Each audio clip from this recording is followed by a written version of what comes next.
Se marier avec Dieu. Voici le thème de cette nouvelle vidéo où un humain, celui-ci là, parle à des humains, ça c'est toi. Alors bienvenue, installe-toi confortablement. Une fois de plus, on va ouvrir un chemin pour créer plus de force, créer plus de clarté, créer plus de beauté, d'amour, de paix en toi, en nous tous. Et on est parti pour cette nouvelle thématique, se marier avec Dieu. Alors tout d'abord, évidemment, on est obligé aujourd'hui, en Occident francophone, en 2026, lorsque l'on prononce le mot Dieu de tout de suite derrière, eh bien, donner un petit peu plus d'explication, de clarté sur ce qu'il veut dire. Parce qu'il y a tellement de choses qui sont collées sur ce mot qu'il est bon, en tout cas, de commencer par dire qu'est-ce que ça veut dire ici, dans ce contexte-ci. Alors le mot Dieu veut dire une et une seule chose pour moi aujourd'hui, et ce n'est pas la chose qui m'a été enseignée dans je ne sais trop quelle religion, courant de pensée, secte ou autre, c'est celle à laquelle je parviens aujourd'hui quand j'essaie de me rapprocher le plus près possible de ce que je goûte, de ce que je ressens, de ce qui est vivant pour moi. Et évidemment que tout cela aussi est né d'une pratique, d'un cheminement, d'une réflexion tantôt philosophique, tantôt psychologique, d'un cheminement d'être humain qui a cette intuition, cette hypothèse Dieu depuis le tout début. Donc Dieu pour moi aujourd'hui, si je reviens juste à ce que je goûte, à ce que je sens vivant, c'est une force d'amour. C'est comme ça que je me représente Dieu, une force d'amour. Pas un amour dégoulinant, manipulable, un affect un peu superficiel, une force d'amour. Et une terre de vérité. Parce que l'amour, si elle n'est pas adossée à la vérité, elle peut mener à des choses pas toujours cool. On peut faire des choses par amour, dont la résultante n'est pas l'amour. Donc l'idée ici, pour moi en tout cas, c'est de poser Dieu entre nous. Là, quand je dirais Dieu, tu sais que je parle d'une force d'amour et d'une terre de vérité. Et se marier avec Dieu, pour moi, ça veut dire m'unir à cette force d'amour, cette terre de vérité, et vivre avec. Quand on se marie avec quelqu'un, en principe, on vit avec. C'est un petit peu le but. Donc, c'est vraiment ça que veut dire le titre de cette vidéo. Se rapprocher, s'apprivoiser, s'unir à et vivre avec. Alors, je te propose de faire de cette vidéo quelque chose de très concret, pas du blabla, mais quelque chose qui aura un effet positif dans ta vie d'humaine. Tout d'abord, c'est de commencer par faire cette chose que je viens de faire avec toi, que je viens de faire devant toi, c'est-à-dire de définir précisément ce qu'est Dieu pour toi. Parce qu'il est bon de savoir ce à quoi exactement on choisit de se lier. On le comprend bien, quand on va épouser une femme, un homme, on va vouloir le connaître mieux avant de se lier à lui. Il y a plusieurs étapes.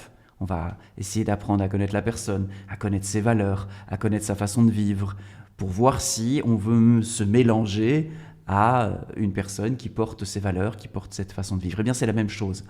Définir ce à quoi exactement on se lie. Parce que les deux pièges ici, c'est de ne pas se lier à Dieu parce qu'on n'est pas certain, parce qu'on essaye de se lier au Dieu dont on nous a parlé, au Dieu qu'on a l'impression qu'il existe, au Dieu d'un livre, d'un auteur qu'on ne connaît pas personnellement. Bref, on essaye de se lier à quelque chose qui est inconnu. Et là, évidemment, se marier avec un inconnu, c'est plus compliqué. Et l'autre risque, c'est de se lier à quelque chose qui n'est pas approprié pour nous. Parce que finalement, si je veux connaître le fait de m'unir et de vivre avec, pour moi, c'est une force d'amour et une terre de vérité, si c'est ça que je veux, il va falloir vraiment que je le définisse clairement et ensuite que je m'unisse à lui. Et c'est ce que je te propose de faire dans cette vidéo. Voilà, je vais mettre ma casquette d'officiant en mariage et te proposer de te marier. Mais avant, de définir exactement c'est à quoi tu souhaites te lier. Et c'est très important, l'idée ce n'est pas de se lier au Dieu d'une religion, de se lier au Dieu de quelqu'un d'autre, c'est de revenir à soi pour pouvoir être dans un plein consentement, un consentement éclairé puisqu'on choisit de soi à soi, de définir le Dieu auquel on se lie, pour pouvoir se lier pleinement, consciemment, dans un espace dans lequel on est en accord profond. Bien sûr, Dieu, entre guillemets, peut progressivement, au fil du parcours, se dévoiler, s'affiner, s'éclairer. C'est sûr que le Dieu que j'aimais quand j'avais 7, 8, 9 ans n'est pas le même que celui que j'aime aujourd'hui. Il y a des caractéristiques similaires et il y a plus de précision, je dirais, dans son dévoilement. Donc c'est sûr que ça va évoluer, mais ce qui compte, c'est pas de se marier avec le bon Dieu, c'est de se marier avec le Dieu qui est aujourd'hui, auquel on peut donner réellement son consentement, de s'unir à ce que l'on aime. Et voilà, première étape, je t'invite à faire ça, tu peux mettre la vidéo sur pause si tu veux, ou bien juste le noter, vraiment juste de définir déjà, préciser c'est quoi Dieu pour toi, pour pouvoir définir ce à quoi tu vas te lier, effectivement. Ensuite, et je reprends l'analogie du mariage, si je veux pouvoir me marier avec quelqu'un, il y a une étape importante qu'il va falloir faire, c'est réfuter, répudier et exclure toutes les anciennes alliances. Il va falloir vraiment, si j'ai des ex, que ce soit très clairement des ex. Que vraiment je me dise, ok, j'exclus cette personne de la sphère amoureuse, on s'entend, il ne s'agit pas d'exclure la personne dans l'absolu, mais je l'exclus clairement de la sphère amoureuse, cette personne n'a rien à faire dans ma sphère amoureuse, n'a plus rien à faire dans ma sphère amoureuse, parce qu'il faut que je prépare la terre, que je l'ouvre de manière à être totalement libre. Et donc là, de la même manière, si je veux me marier avec cette force d'amour et cette terre de vérité, pour reprendre mon exemple, je vais devoir exclure les images de Dieu dont j'ai peut-être hérité dans mon enfance, par exemple un Dieu vengeur, force d'amour, non. Donc j'exclus de mon univers le Dieu vengeur, il n'a rien à faire dans la sphère de mon intimité. J'exclus de mon univers le Dieu qui punit, par exemple, ou que sais-je. Vous voyez, on peut avoir toutes sortes d'alliances avec une forme divine, ou des choses, j'exclus le Dieu avec qui je commerce. Voilà, le Dieu qui exauce mes vœux, par exemple, hein, parce qu'on a des dieux comme ça, pas mal dans les courants New Age, dans lesquels, quelque part, on obtient des choses de lui, soit parce qu'on le mérite, parce qu'on fait les bonnes choses, soit parce qu'on a trouvé la loi 27 qui permet de manipuler les choses et d'obtenir la Ferrari et la place de parking.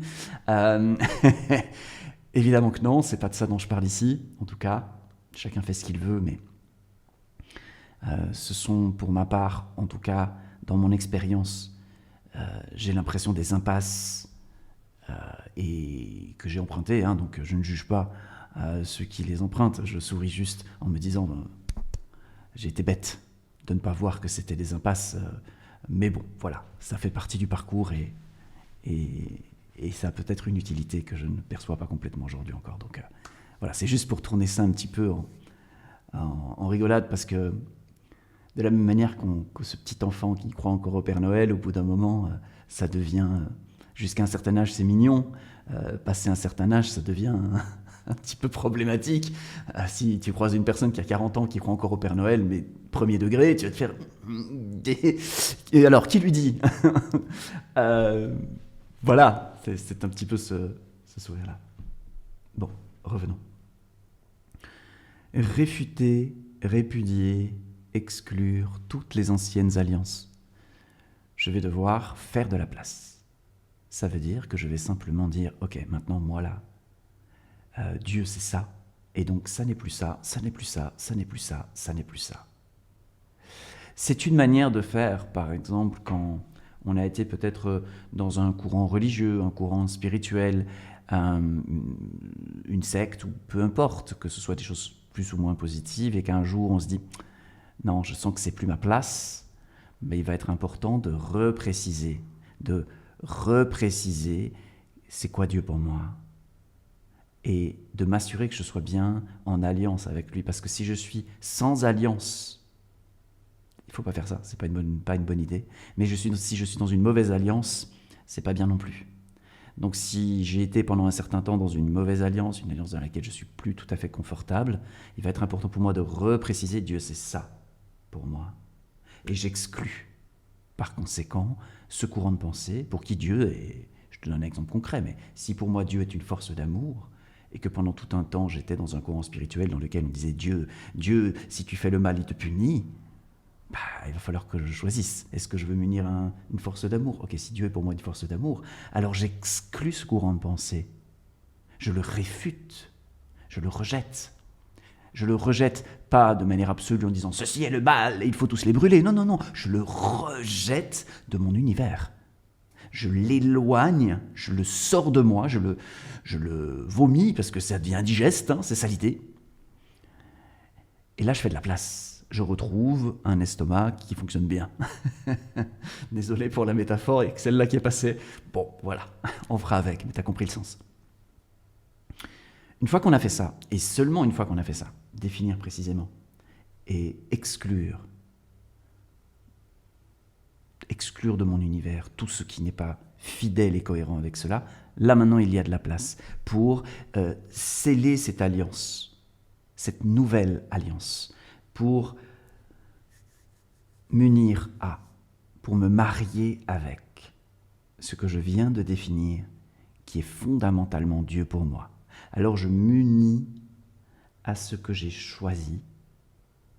Et très important, cette alliance-là, de la poser, de la nommer et de la réaliser en éternité. En éternité voulant dire hors temps. Ça veut dire là, de toute éternité, Dieu c'est ça, je m'unis à ça. That's it. Pour qu'il n'y ait pas de la réapparition d'un déploiement du temps et donc du coup d'un attiédissement, d'une négociation possible de cette loi profonde. Dieu c'est ça, je m'unis à ça. Fin de l'histoire, pour que mon mariage ne finisse pas après 2 semaines en divorce, pour que je ne perde pas le fil, pour que l'amour ne s'effrite pas, il est important de le poser en éternité, hors du temps. Ici, maintenant, ce qui est déjà du temps et de l'espace, donc désolé pour l'expression, mais c'est vraiment essayer de ramener à là, et en même temps, partout, tout le temps, depuis le début jusqu'à la fin. Partout, tout le temps, depuis le début jusqu'à la fin. C'est une manière de se dire les choses qui tient la route.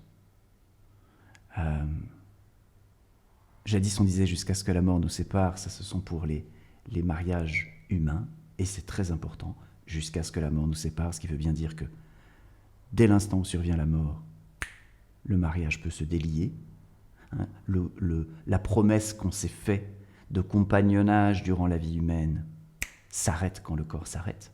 C'est très important aussi ça, de comprendre ça, parce que ce n'est pas une alliance éternelle qu'on scelle avec quelqu'un. On ne scelle pas d'alliance hors du temps avec un humain, on scelle une alliance hors du temps avec ce qui est hors du temps. Et ce qui, en nous, est hors du temps. Alors on rétablit quelque chose. Mais c'est un autre sujet. Voilà en grande ligne ce que je voulais te partager.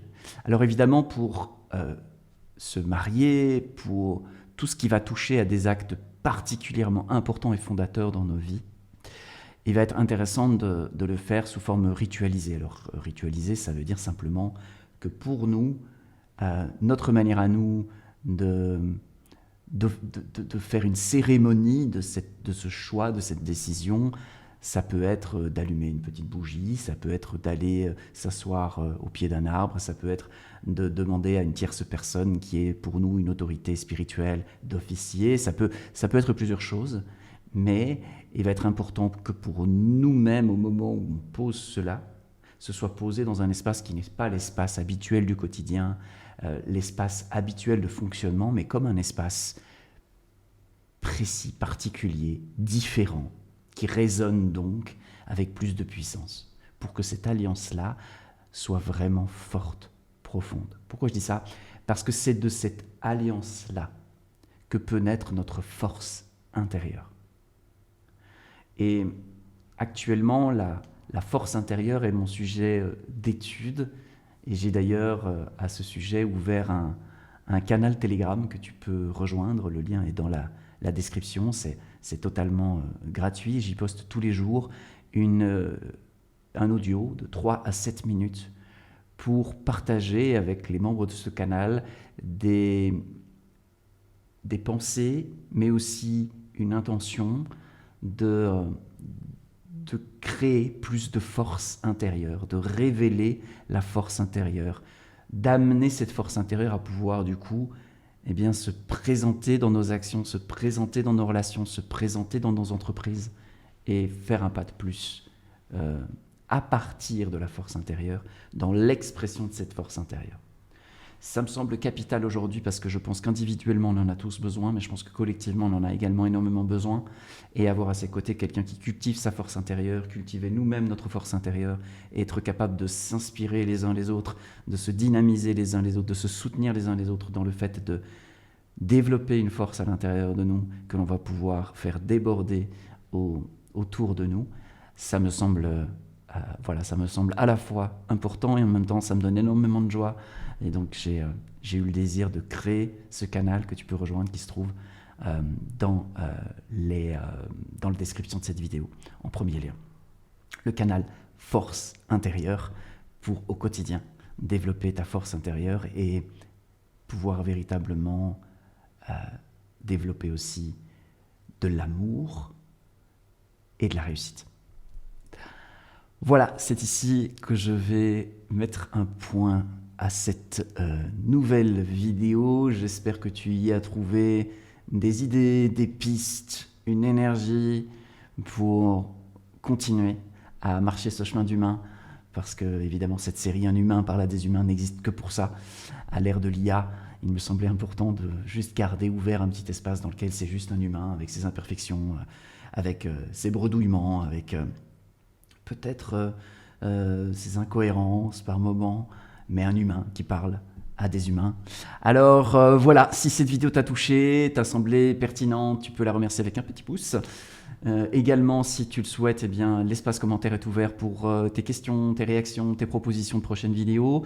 Et surtout, le plus important pour moi, pour continuer cette chaîne où un humain parle à un humain, qui parle à un humain, qui parle à un humain, si tu penses qu'autour de toi, quelqu'un pourrait trouver bénéfice à cette vidéo, eh bien, envoie-lui un petit message, je dirais, j'ai vu cette vidéo, ça m'a fait penser à toi, je pense que tu pourrais y trouver de l'intérêt, ou il y a une idée vraiment intéressante dans cette vidéo qui pourrait te rejoindre dans ce que tu traverses en ce moment. Bref, lorsque nous donnons avec notre cœur, eh bien, quelque chose peut se propager. Merci pour ceux qui vont être touchés grâce à toi, et moi je te retrouve dans une prochaine vidéo. Salut.